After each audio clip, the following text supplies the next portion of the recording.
In the Southern vernacular, the phrase, bless your heart, has come into use when there is a suggestion that someone is being a little naive or they simply aren't savvy. But does being kind mean that we are unaware? This talk is about reclaiming the phrase to really be one of conferring a blessing to another human being. And I think this topic is so important right now. We've just gone through one of the most anxiety-provoking weeks, also known as the election of the next President of the United States. Let's face it, it's been a stress-filled time for many of us, as this election became a reflection of this country's values. If the Republican side won, then did it mean that the value of our friends and colleagues were for capitalism, power, and elitism? And if the Democratic side won, did that mean that our moral compass was sound and that we found value in respect, inclusivity, and equity? As I spoke to many friends and family and acquaintances, there really were many conversations that reflected this ideology. Over and over, I heard people baffled that someone could vote one way or the other. But as awakening metaphysicians, we know that things are never all of light or all of darkness, just as people are not all good or all evil. So many of us are a combination of all things. I've also heard some interesting phrasing by people who were baffled by others' choices, such as, she believes whatever she watches on the news, bless her heart, or he believes that the president cares if he's working or not, bless his heart. Both statements made me smile and actually got me to thinking about what is our intentions when we say bless their heart. I remember hearing that phrase for the first time in the 1980s, and I thought to myself, oh, isn't that a lovely thing to say to someone, that you're actually blessing them? Until I learned from some Southern friends of mine that this can be a double entendre. And according to southernliving.com, it says the sense of community is why we have the phrase bless your heart, which meant at first, bless your heart, as in I feel for you. But like many things, it evolved. And in the era of the Aquanet and pedal pushers, it morphed into a phrase anyone could add at the end of a sentence to indicate there might be a hidden meaning behind the words. The double-edged use of the phrase became a way to give a little jab to others without acting ugly, because Southerners never act ugly. And then it became a joke, an inside joke. And that's another thing about Southerners. They like to laugh at themselves. Now, in southernliving.com, there's a really cute pie chart that I'm going to share with you. And I know it's not accurate, but it's a sweet representation of the many meanings of bless your heart. Do you see it there? Yeah. They have, for the usage of bless your heart, you can see the pie chart is this tiny little sliver there that says, I don't care, but I feel like I should. Or slightly larger, you're pitiful, but you don't even know it. Slightly larger is, there is a blessing here, and I'm feeling for you. Can I bring you a casserole? Can I make it better somehow? And then you see another tiny sliver as you work your way around that pie chart, and it says, I wish I could really say what I'm thinking. And then a good sized portion there of I'm praying for you. So I just saw this pie chart and I just thought it sums up what the several different types of meanings are behind that phrase, bless your heart.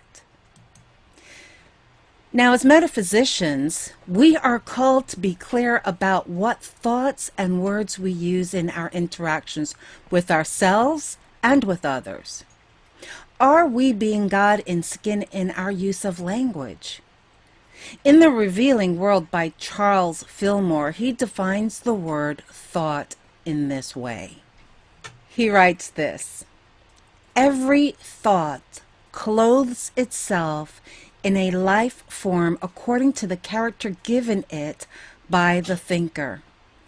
The form is simply the conclusion of the thought. End quote. This is a call to our highest self in the first step of creation, to ask ourselves if we are holding the awareness that what we hold in our consciousness as thoughts is what we want to create in the world. And this becomes our first choice point. Am I holding judgment or sarcasm about another person before I speak the words, bless their heart? And if so, I have an opportunity to go to the high place within me to reframe my thoughts before I speak the words. And the reason I'm suggesting that we pause before we utter the words is because the power is in the utterance. In The Revealing Word, Fillmore also defines words in this way. All words are formative, but not all words are creative. The creative word lays hold of spirit, substance, and power.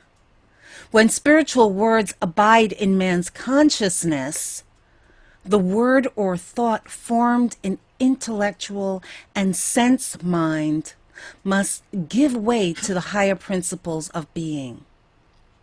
The whole consciousness is then raised to a more spiritual plane. When we speak, we are creating. So this is choice point number 2, is to ask ourselves, what do we want to create? If in this example, if I'm holding sarcasm or judgment, then I'm creating separation and enmity. Once again, I have another option before I utter the words. I can go to the Most High and connect with Source and claim the spiritual substance of love and life. Then as I speak the words, bless your heart, I am seeing God conferring a blessing of great magnitude on your heart and your life. This is spiritual truth, my friends.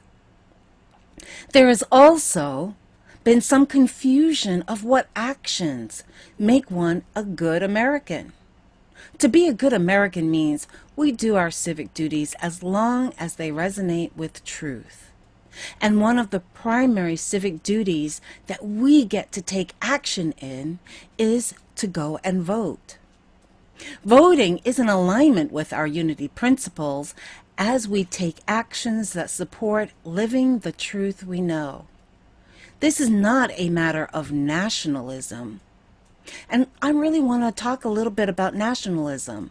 Nationalism was defined in this scholarly journal of Wiley Online Library, in which they define nationalism as related to an ideology of superiority of the in-group over out-groups and implies the exclusion or even domination of others. Consistent with these definitions, nationalism has been associated with higher levels of chauvinism, prejudice, militarism, hawkish attitudes, social dominance orientation, and lower levels of internationalism. While in this same article, they define patriotism as the non-competitive love and commitment of one's country. And as such, patriotism is primarily focused on promoting the welfare of one's nation, but is neutral with regard to the evaluation of others. And I'm suggesting that as divine human beings that we are called to something even greater than being American patriots. We are called to take action for the highest good of every individual on the planet. So instead of thinking of ourselves as American patriots, why don't we reframe our knowing by seeing ourselves as maybe Gaia patriots, or maybe something like spiritual patriots? Doesn't that have a ring to it? Spiritual patriots. So I'm suggesting that as beings of God, then we are sent here for a higher purpose. In the New Testament, in John chapter 3, verse 34, it is written, "He whom God has sent speaks the words of God, for he gives the Spirit without measure." This verse is written shortly after Jesus has been baptized by John the Baptist. And it was the universe conferring a blessing on Jesus and claiming him as of God's power, of God's authority, and of God's love. And lest we forget, that verse is a reminder of who we are and whose we are.